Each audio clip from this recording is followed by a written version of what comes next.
ano namin, yung well-being na. Julie, syempre recently nakakausap namin si Rayber and he's very very open na para sa kanya, ikaw na talaga ang babaeng pakakasalan niya. How do you feel kapag I'm sure naririnig mo rin yon or nababasa somehow? Of course, kinikilig. And ako din, I also feel the same. Kasi, wala everybody's getting old.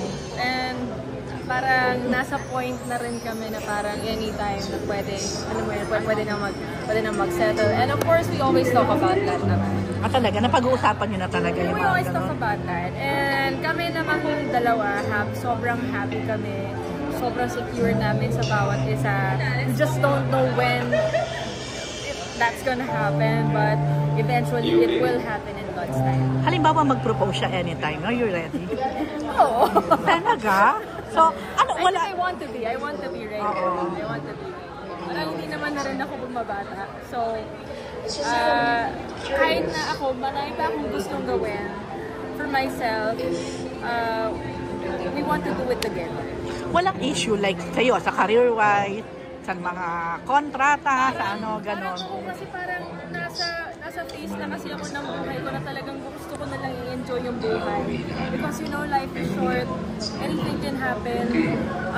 Kumbaga parang, nasa point na rin kasi ako na, alam mo yun, na parang, hindi naman forever kailangan ako lagi pinapatunayan. Parang ako, I'm just very happy and content with everything that I have now. I have a good career, I have work, I have job, I have my family with me who's very, very supportive.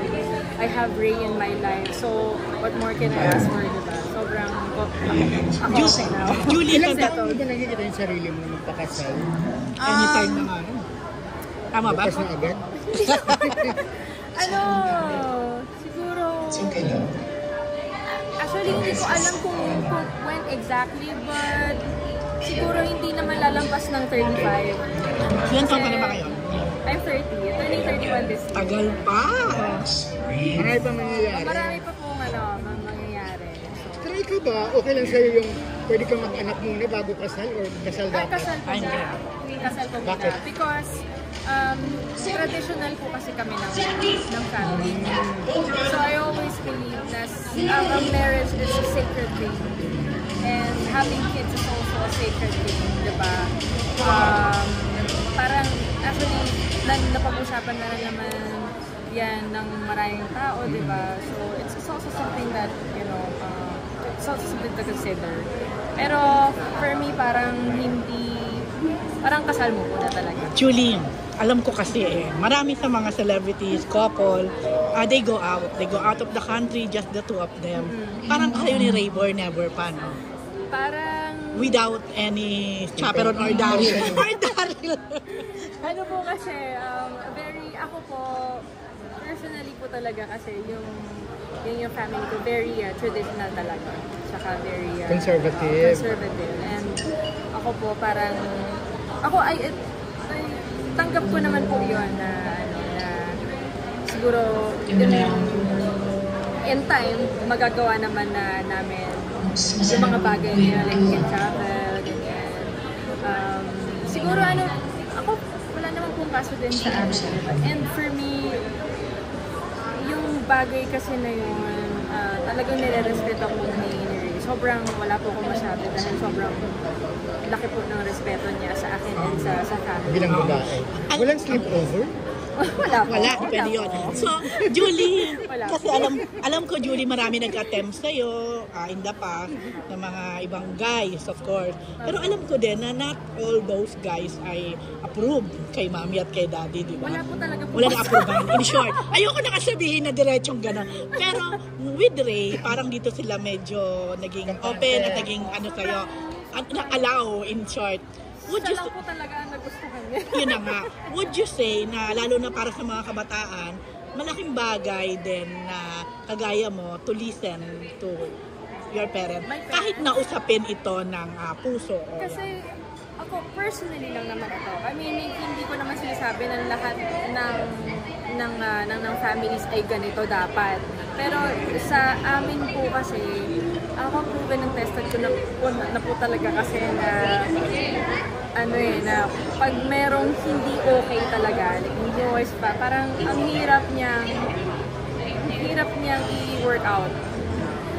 And sobrang importante sa akin ang blessing ng mga magulang. Kasi, like in the future, diba, sila rin yung magiging pamilya ng partner mo. So, it's really important that you have a good relationship with each other's families.